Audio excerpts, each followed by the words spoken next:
en cuáles son las generalidades de este tipo de manifestación en el cáncer y cómo debería de ser abordado. Entonces, el tema es primario de origen desconocido cuando se manifiesta la manifestación inicial es en el cuello. Entonces, primero, ¿cómo se llama? Van a ser clasificados como cáncer de origen desconocido todo aquel cáncer que sea documentado o todo tejido que sea neoplásico, invasivo y que no tenga ningún origen identificable, ¿verdad? En la clase de ayer, cabal, la patóloga que estaba dando ayer decía, bueno, y si cuando hagan la pato no saben qué es, pónganle cáncer, porque lo que pasa es de que, si recordamos, ¿verdad? Cuando el tejido se empieza a desdiferenciar en algún tipo de tumor, entonces lo que pasa es de que pues que finalmente se vuelve demasiado diferenciado y muchas veces eh, no se logra identificar de dónde es que proviene el tumor, ¿verdad? ¿Cuál fue el tejido que dio origen a este tipo? Entonces, como generalidades, por ejemplo, del primario de cuello de origen desconocido, lo primero que habría, cuando nos referimos a que la manifestación inicial va a ser el cuello, es que lo que va a presentar el paciente son nódulos cervicales y estos son compatibles con un proceso neoplásico. Pero lo que va a pasar es de que no se va a poder identificar cuál es el sitio primario que dio lugar a esa lesión, ¿verdad? Por lo que estos pacientes van a iniciar una investigación para poder llegar a identificar el origen.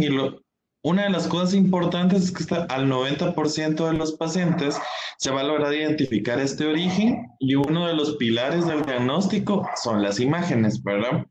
Pero aún así, hasta un 3% de todo este total de los tumores no van a tener ningún origen. Generalmente todas las manifestaciones neoplásicas corresponden al 5% y la, las adenopatías en cuello, ¿verdad? Persistentes asociadas a un proceso neoplásico generalmente van a ser derivados de un carcinoma de células escamosas. Y una de las cosas importantes es que uno de los sitios, y que va a ser muy repetitivo a lo largo de la clase, es que los podemos identificar tanto como en la base de la lengua y a nivel de las tónsiles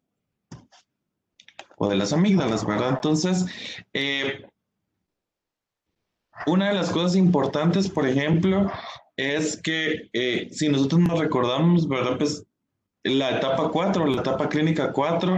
siempre en los pacientes o las enfermedades localmente avanzadas siempre van a dar un mal pronóstico de la enfermedad, pero eso no pasa siempre en el caso de no lograr identificar el primario cuando la manifestación es en cuello, ¿verdad? Entonces, por eso es de que es importante hacer la revisión exhaustiva o la otra cosa importante, ¿verdad? Es lograr iniciar el tratamiento en el caso de que estos pacientes no se logra identificar el primario, porque esto va a lograr dar como eh, un buen pronóstico a largo plazo. Entonces, eh, realmente pues no hay como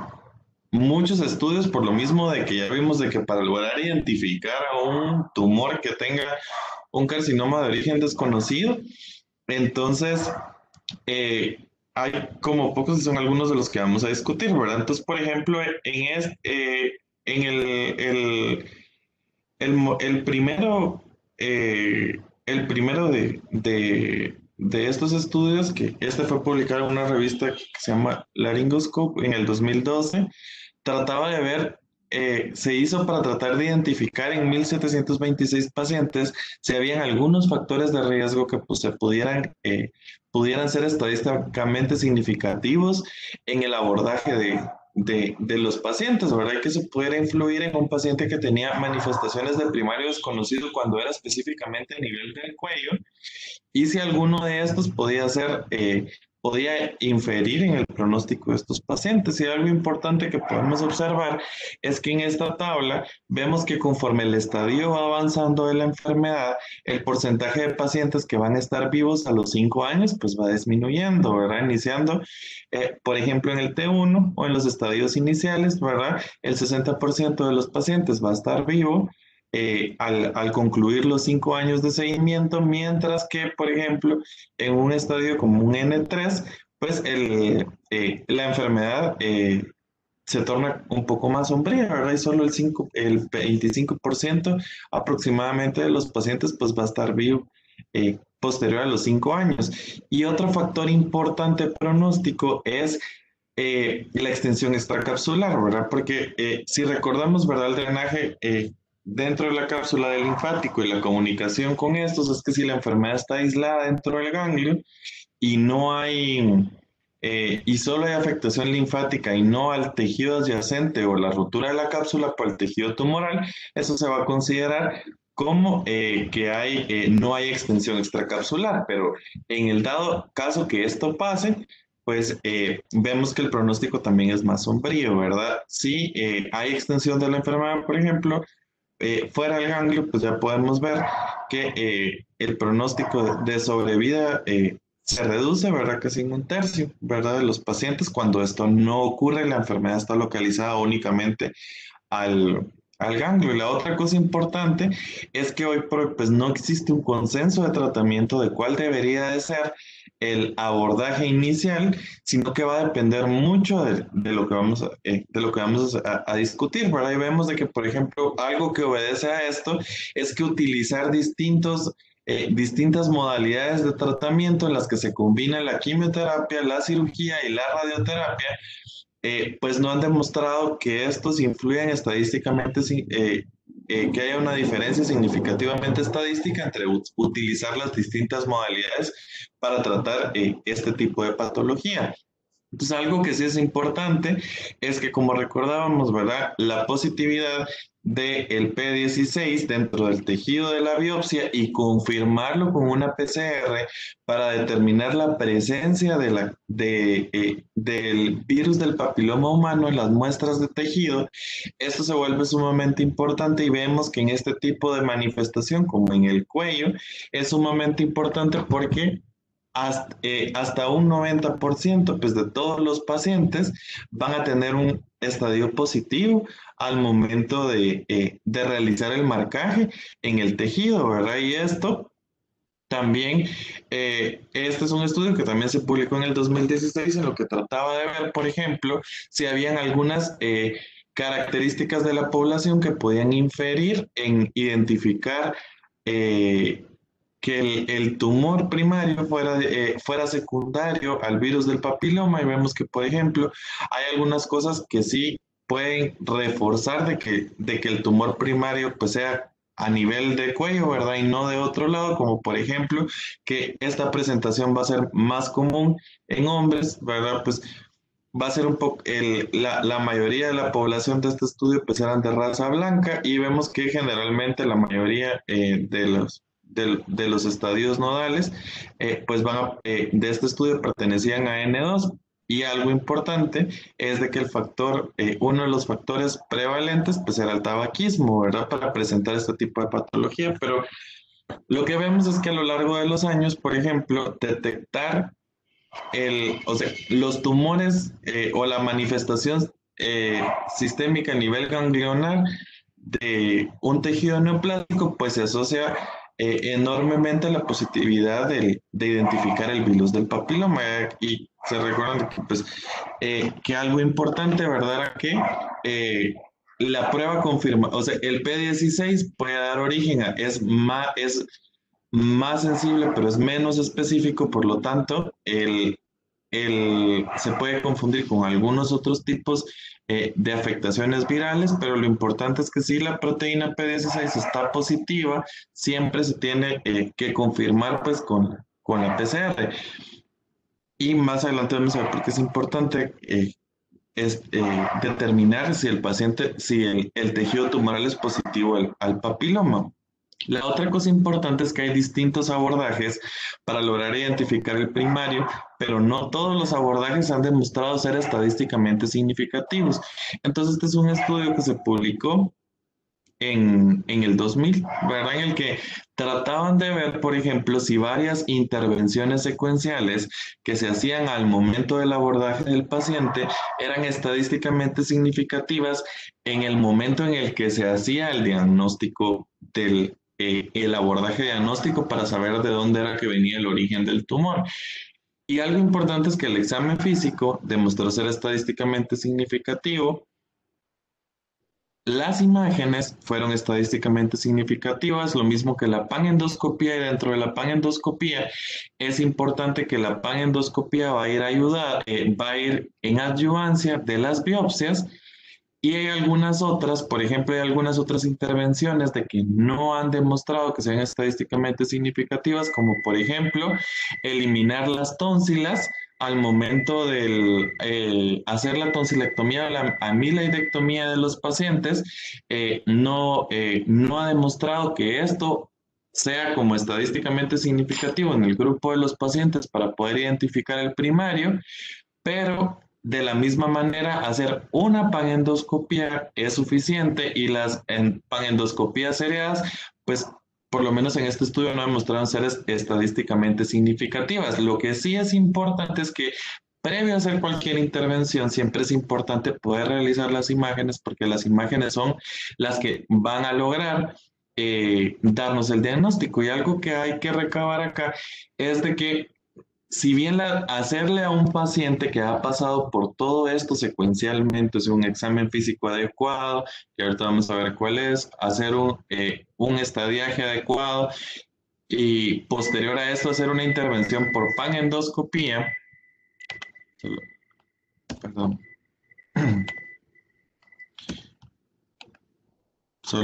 y hacer el abordaje adecuado por panendoscopía, solo les voy a poner un rato, voy a poner esto un ratito en pausa porque creo que algo está pasando que está sonando esa alarma.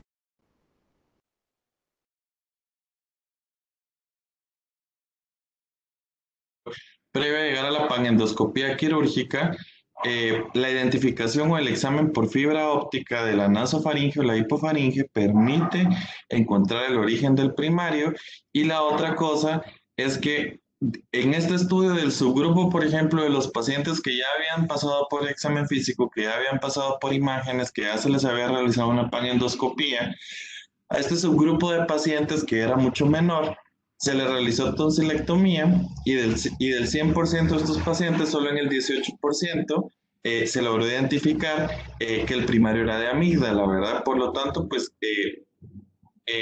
en este subgrupo de pacientes, pues no demostró ser estadísticamente significativo, como vamos a ver que la mayoría de evidencia en primario de origen desconocido, pero podría ser una opción una vez llegado al punto de que no se logra encontrar el diagnóstico, ¿verdad? Y aún así, pues el 8% de los pacientes no tuvieron ningún diagnóstico a pesar de seguir pues todo el abordaje secuencial.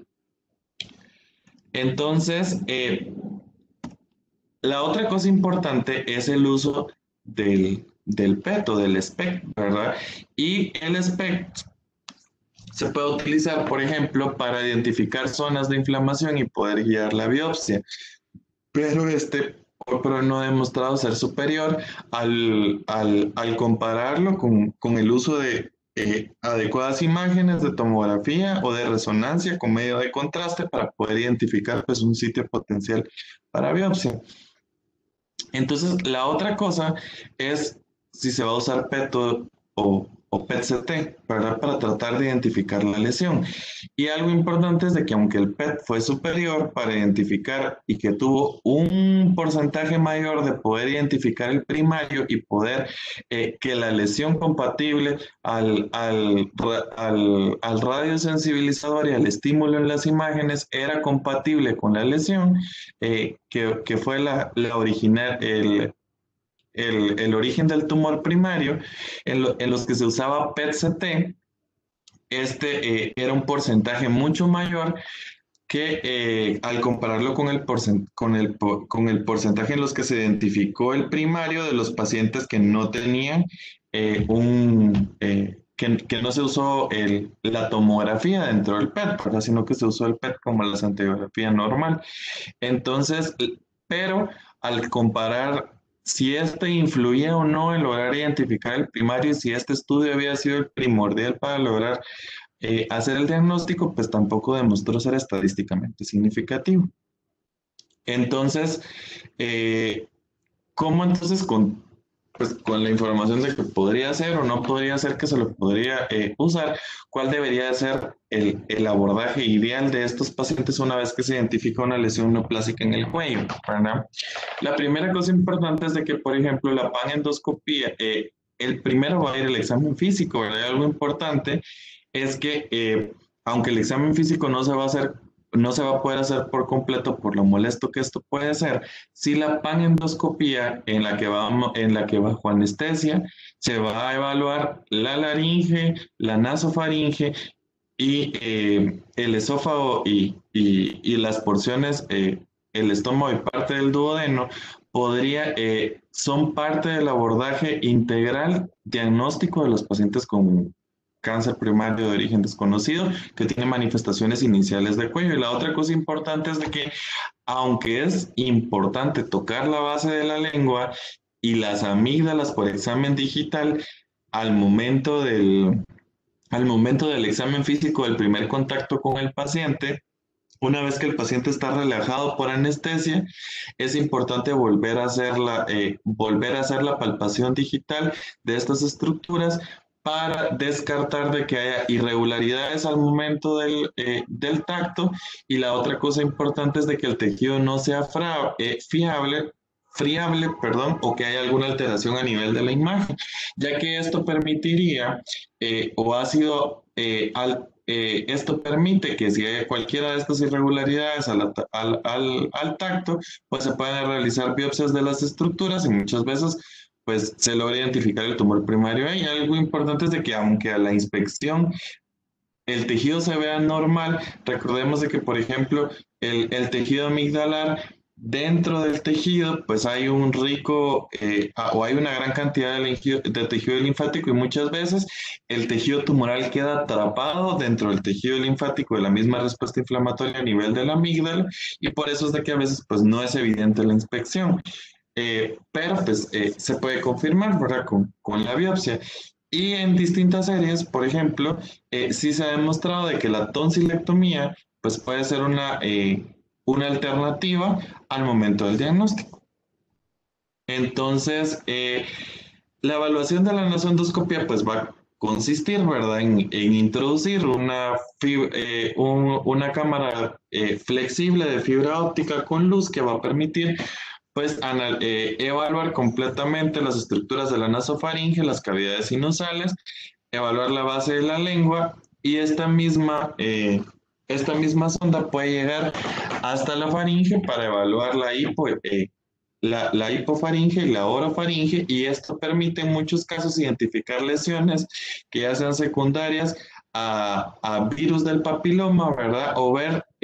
si en algún momento hay algún tipo de lesión, tanto a nivel de las amígdalas linguales como palatinas, para poder dirigir si hay alguna normalidad, la biopsia al momento de que el paciente pues esté bajo anestesia.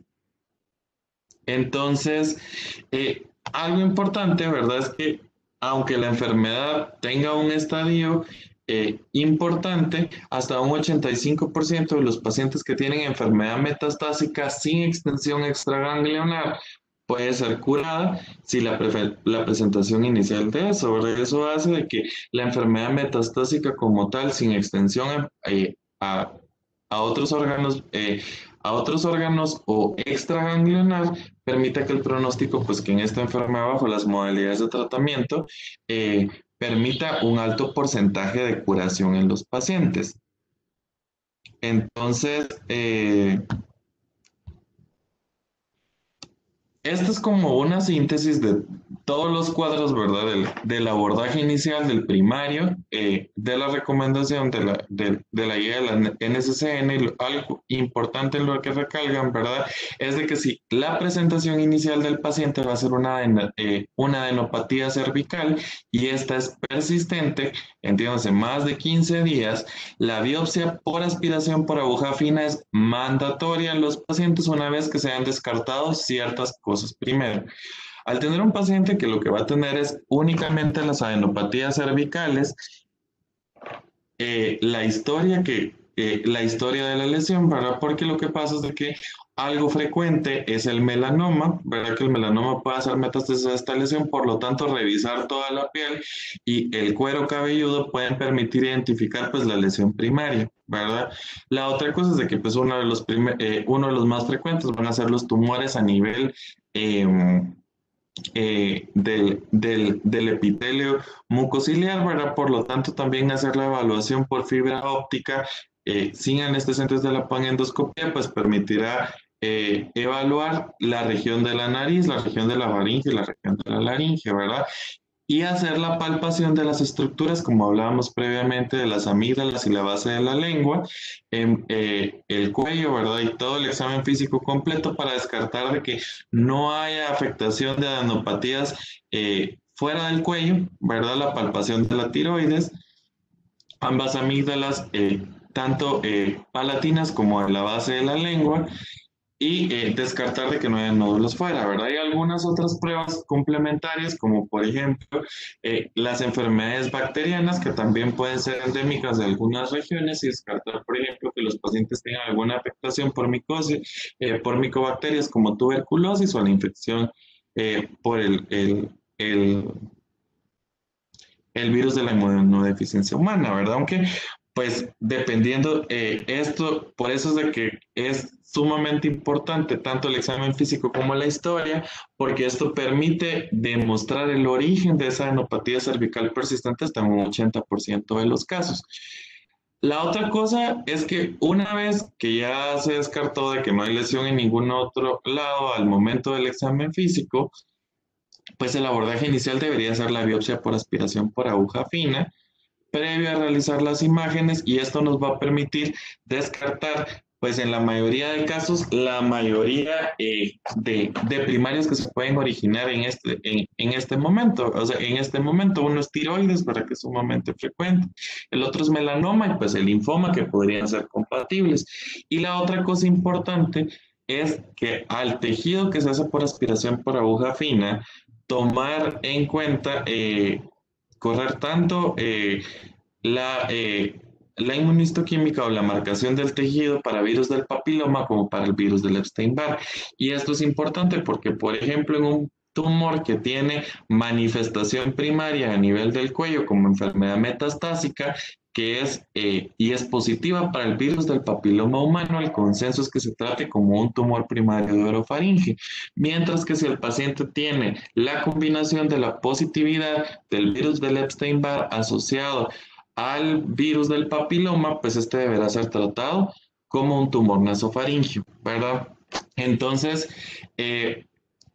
la otra opción es de que sea un carcinoma metastásico, ¿verdad? Dentro de este carcinoma metastásico va a haber una gran variedad de tumores, que son pues los que habría que, que seguir evaluando, los tumores escamosos, ¿verdad? Y generalmente el problema es de que muchas veces el primario va a estar oculto en el tejido linfoide, como las amígdalas o la base de la lengua, y es por eso de que quitarlas o hacer las biopsias de tejido sospechoso, pues que sean áreas que tanto el examen físico presenten firmeza o se presenten demasiado más, con una consistencia más firme de lo normal, que sea irregular o que sangre fácilmente, pues es lo que nos permitirá pues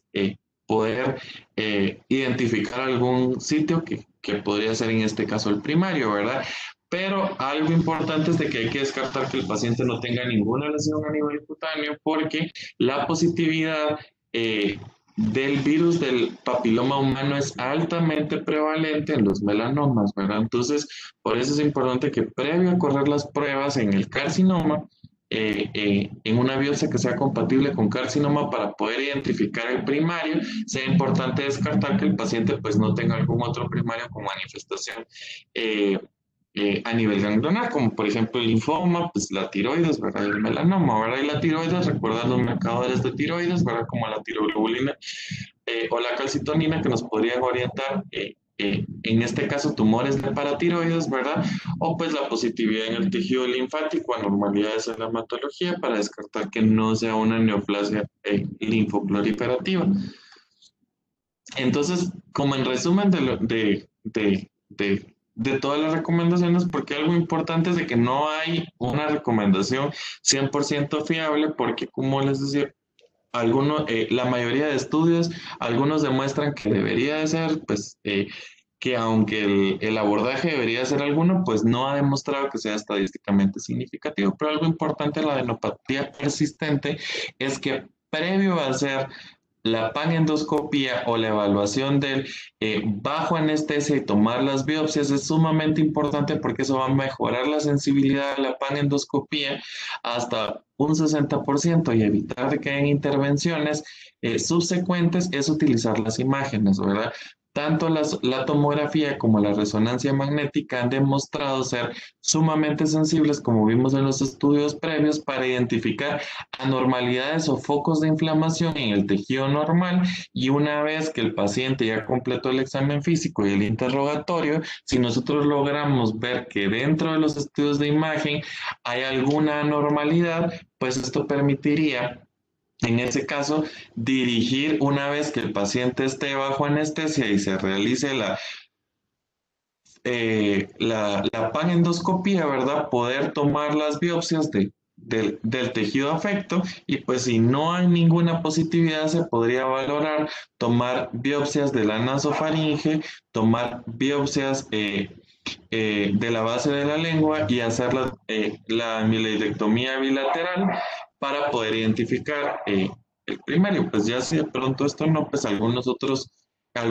pruebas, por ejemplo, o algunos otros tumores que pueden ser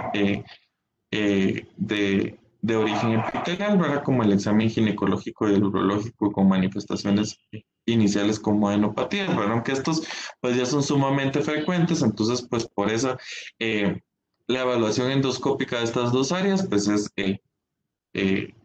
depende de lo que vaya guiando la clínica. La clínica al momento del abordaje, si ya pues de pronto no se encuentra ningún otro, ¿verdad? Y sí, pero básicamente si el paciente pasa por el examen físico exhaustivo, un examen de imágenes exhaustivo, pues entonces el siguiente paso pues es la panendoscopia, y si definitivamente no se logra identificar ahí el primario, pues tratarlo como primario de origen desconocido. Y aunque el porcentaje es menor, se acuerdan que algunos tumores de cabeza y cuello pues pueden ser primarios también, ¿verdad? Y se pueden manifestar como adenocarcinoma, pero si definitivamente no se encuentran, puedes recordar de que hay algunas otras causas de primario, aunque la manifestación sea cervical, y buscar en el caso de que sean adenocarcinoma, descartar de que pues en este caso la paciente no se presente, lo que no tenga sea un tumor ovárico, mama, páncreas, eh, a nivel intestinal o incluso de próstata, ¿verdad? Siguiendo pues el abordaje de cada una de las lesiones. Entonces, la biopsia, pues la verdad es de que puede identificar cualquier tejido primordial, aunque no necesariamente, ¿se acuerdan que cuando miramos la definición de primario de origen desconocido? Es que aunque era neoplasia y aunque el origen pues era neoplásico, no era compatible con el lugar o el origen de donde había sido identificado el tumor, ¿verdad? Entonces, si lo que se aspira es un ganglio, pues probablemente tanto el carcinoma como el adenocarcinoma, o definitivamente los tejidos que son anaplásicos o indiferenciados, pues en este caso lo que habría que buscar sería el primario, ¿verdad? Y puedes recordar la positividad de los marcadores virales, ¿verdad? Porque si el paciente tiene la concomitancia de los dos marcadores, la recomendación es que se aborde como un tumor nasofaringeo, y si el paciente pues solo tiene positividad del papiloma, como un tumor orofaringeo, si la manifestación es únicamente a nivel cervical. Entonces, cuando, por ejemplo, porque las biopsias por aspiración, pues no siempre van a permitir que se obtenga suficiente tejido para realizar el análisis, pero la recomendación inicial es de que como la disección completa de cuello va a ser parte del abordaje terapéutico, este no se haga al menos de que las biopsias por aspiración no sean concluyentes, ¿verdad? Y en el caso de que definitivamente pues no se logre aislar o no se logre identificar el suficiente tejido para poder correr las pruebas por la biopsia por aspiración, pues entonces el abordaje sería, en este caso, la disección de cuello, ¿verdad? Pero recordando de que si lo que se vaya, si este va a ser el abordaje que se va a utilizar como método diagnóstico para poder realizar la disección de cuello, la NSC nos recomienda que los pacientes deben tener tiroglobulina negativa, calcitonina negativa, que la histología no debe ser compatible con adenocarcinoma y que si se va a realizar la disección de cuello, las paratiroides sean extirpadas, ¿verdad? Y que si en el estadiaje patológico de la disección de cuello, pues definitivamente no se identifica el primario, sean tratados de acuerdo a las indicaciones de tumores primarios de origen desconocido a nivel de cuello y clasificarlo de N1 a N3, ¿verdad? Si no hay ninguna manifestación a distancia. Entonces, esta es la estratificación, ¿verdad? De ganglios regionales patológicos cuando no se identifica el primario y tal vez la puse toda, pero tal vez algo importante es que se den cuenta el estadio 4 está conformado tanto por los niveles cervicales 2 y 3, por lo tanto, algo importante saber de que, o algo importante del TNM específico para cuello, a diferencia, por ejemplo, de los otros tumores de cabeza y cuello, es que una vez que el tumor es estadiado como N2, pues esto lo convierte en un estadio 4, ¿verdad? Y algunas de las cosas importantes es que el estadio de la extensión ganglionar, o sea, de la extensión fuera del ganglio, o la positividad de esto, hace que aunque el ganglio sea pequeño o que sea regional de uno solo lado, si hay extensión ganglionar, esto modifica normalmente pues, el estadio patológico clínico de la enfermedad sin el origen primario, porque como vemos, pues la afectación ganglionar hace que la afectación extraganglionar, perdón, provoca en los tumores, provoca un pronóstico más pobre a largo plazo, independientemente del tratamiento. Entonces, realmente hay como varias variantes, ¿verdad? O sea, hay como varias variantes, hay varias recomendaciones de distintas guías, pero lo que me llamó la atención, por ejemplo, es que generalmente una de las manifestaciones iniciales de la enfermedad ganglionar sin primario desconocido es que el ganglio que la enfermedad se va a manifestar como un ganglio solo, ¿verdad? Como una sola lesión. Entonces, por ejemplo, dependiendo de la región de cuello, de la región en donde se identifica el ganglio,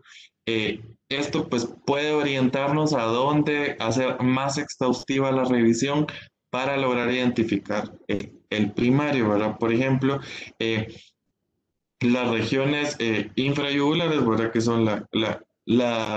las regiones 5 del cuello, pues probablemente lo más probable es que el primario se origine en la nasofaringe por el tipo de drenaje linfático y que definitivamente si es en el área pues cerca de la tráquea o supraclavicular medial, pues lo más probable es que la metástasis ganglionar o la lesión ganglionar identificable como primario pues derive de algún órgano que es debajo del cuello, ¿verdad? Pulmón, por ejemplo, es algo que va a estar dentro de las manifestaciones iniciales, los tumores tiroideos, mama, o los tumores urogenitales, y pues si ya de pronto la identificación es a nivel regional 3, pues podría ser más tiroides, mientras que los superiores pues generalmente van a tener que ver más con el tejido, con el epitelio mucociliar o con el tejido a nivel de la faringe, ¿verdad? Entonces, aunque esto no ha sido, por ejemplo, esta es una recomendación de expertos del Colegio de Otorrino, en los que pues no ha demostrado que probablemente si encontramos un ganglio a nivel 4 pues este derive de vísceras de estas vísceras específicas, pero pues me parece interesante que si logramos identificar algún ángulo, pues enfocar mucho el examen físico o el abordaje diagnóstico a cualquiera de estas regiones, ¿verdad? Entonces, este es otro estudio, ¿verdad? Que lo que trataba de ver era que, por ejemplo, en los tumores en los que la manifestación ganglionaria va a ser el primario, ¿verdad? Cuál era el más frecuente, ¿verdad? Y hasta en qué porcentaje se podían presentar, hasta que se me ocurrió un poco que era de las diapositivas del inicio, pero era lo que hablábamos, ¿verdad? Que la mayoría de tumores, pues el epitelio, pues más predominante van a ser las células escamosas y eso pues va a influir mucho en el esquema de tratamiento que se va a utilizar, que está enfocado a, a control pues, o a drogas quimioterapéuticas basadas en control de tumores de origen escamoso. Entonces, como manera de resumen del abordaje, no olvidar de que el examen físico es la primera parte, las imágenes, ¿verdad? Las tomografías y las resonancias, y pues si ya de pronto no se logra identificar ninguna lesión y son absolutamente normales, tanto la TAC como la RESO, pues probablemente el PET o el PET-CT podría ser una opción, aunque estos no han demostrado de que hagan una diferencia bajo el ojo entrenado de un radiólogo que pueda interpretar pues las imágenes para buscar el primario. Posterior a eso, seguir con la panendoscopía, ¿verdad? Incluyendo la endoscopía y la evaluación de la naso y de la faringe, y de ser posible, de ser posible, o si hay alguna sospecha o alguna lesión anormal, valorar el uso de la broncoscopía o la colonoscopía con el objetivo de que la panendoscopía eh, el objetivo va a ser que se realice después de las imágenes para poder dirigir las biopsias en el caso de que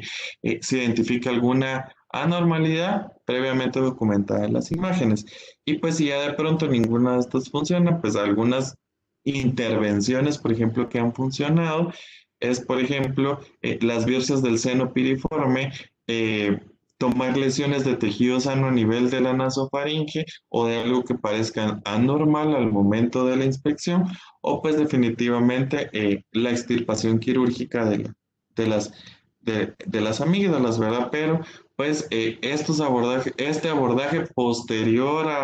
a todo el abordaje secuencial, pues no ha demostrado de que, eh, de que ayuda, ¿verdad? Pero podría ser y por eso no es una recomendación fuerte, pero pues puede ser una opción si ya se agotaron todos los recursos. Eh, la otra, como dentro de lo nuevo, ¿verdad? Pues es el abordaje o la navegación por reconstrucción de imágenes, por robocirugía o por cirugía robótica, pero eh, los estudios todavía son, o sea, son pequeños y son en poblaciones y realmente pues, no ha demostrado que esta intervención sea necesaria, que mejore el pronóstico de los pacientes o que ésta sea efectiva, y por eso pues no, actualmente pues no se recomienda. Ajá. Entonces, al final, si ya identificamos que definitivamente ninguno de todo el abordaje diagnóstico fue efectivo, entonces, pues habría que pasar a la parte del tratamiento, ¿verdad? Y una vez que se alcanza la fase del tratamiento, los objetivos es controlar la enfermedad identificable, y la otra es evitar de que si el primario estaba a nivel del cuello, pues este vuelva a emerger, ¿verdad? Y realmente, pues para decidir eh, el tratamiento realmente pues se basa en recomendaciones porque no hay estudios clínicos que se hayan hecho específicamente en este subgrupo de la población. Y entonces algo importante es que en estos tumores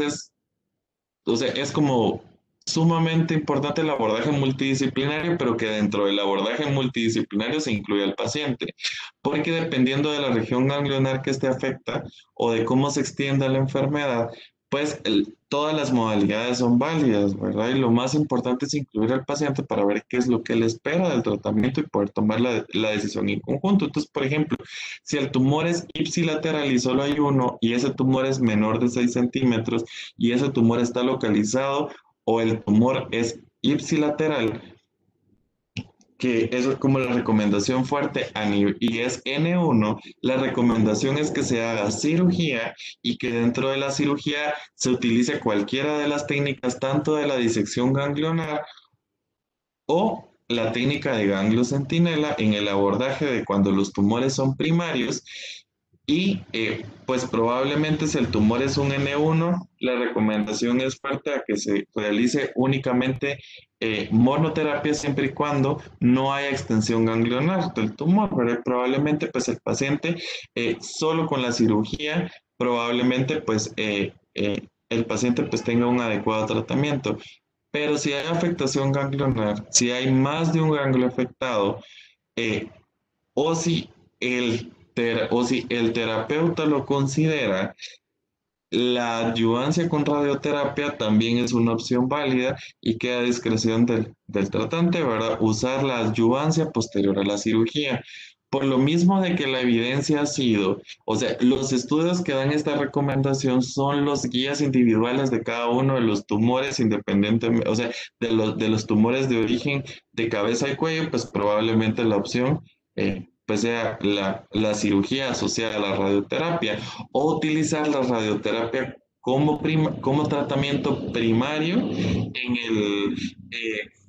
si el paciente sale de las dimensiones dentro de la cirugía, la radioterapia sola podría ser una opción, o en dado caso, por ejemplo, posterior a la radioterapia, valorar utilizar la cirugía si aún hay lesión remanente en la enfermedad, ¿verdad? De manera que en el estadio temprano, pues no hay una recomendación de por sí de que esta debería ser categoría 1, sino que tanto la cirugía como la cirugía seguida de radioterapia, como la radioterapia, como monoterapia, pues se consideran que pueden ser opciones y que va a depender de lo que opine el equipo multidisciplinario para abordar la lesión y de lo que el paciente espere del tratamiento, ¿verdad? Mientras, pues que en los estadios avanzados, ¿verdad? O sea, de N2B hasta N3, que serían eh, las etapas clínicas 4A y B, pues vemos que estos pacientes son candidatos de la misma manera a utilizar cirugía más disección ganglionar si se considera que la cirugía es resecable y posterior a esto dar quimio-radioterapia con los esquemas que hemos repasado, ¿verdad? Por ejemplo, que son asociados a los tumores de cabeza y cuello, como la quimio-radioterapia con el asociados y saltas de cisplatino, ¿verdad? O utilizar la radioterapia como terapia neoadyuvante y posterior a esto la resección quirúrgica con la disección ganglionar y pues ver cómo queda finalmente la enfermedad para valorar las líneas subsecuentes y pues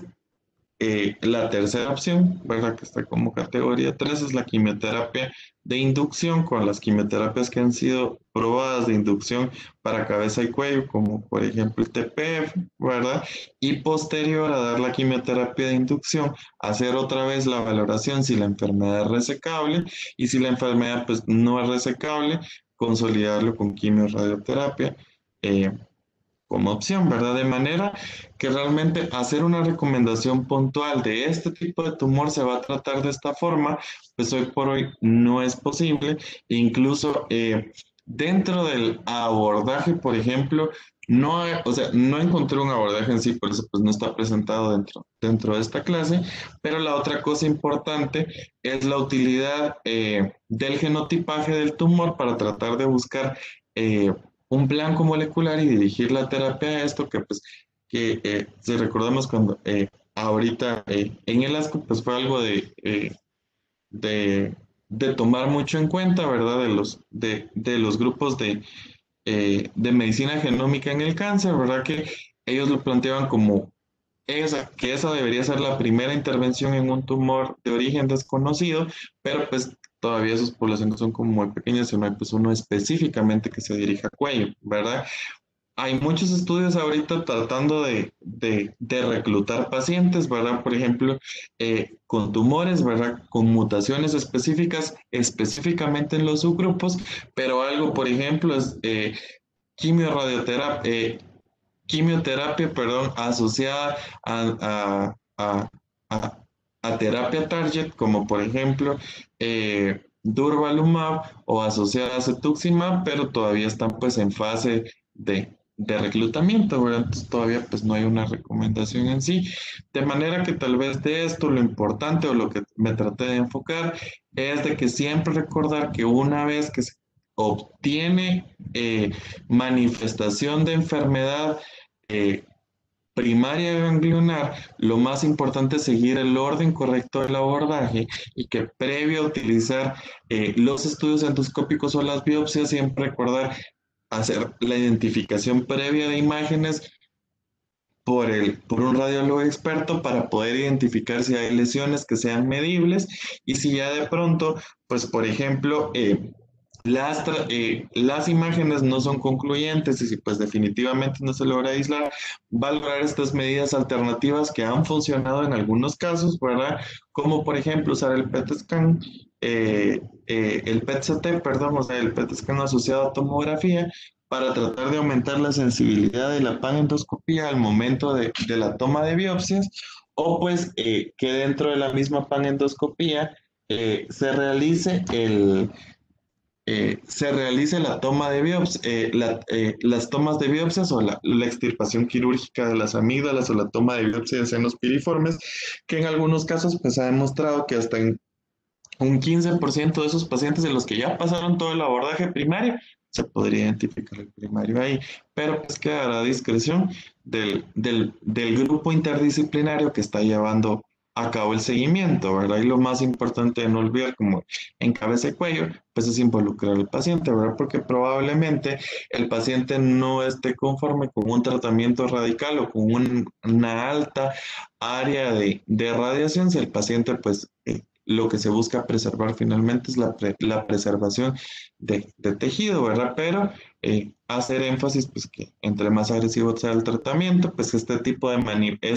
enfermedad, este tipo de enfermedad puede alcanzar una alta tasa de éxito, recordando que los pacientes, pues no deberían de tener afectación extraganglionar o eh, afectación extraganglionar que eso le da que eso es lo que lo convierte en un factor de mal pronóstico, ¿verdad? Y pues solamente eso era lo que tenía preparado eh, para esta clase, ¿verdad?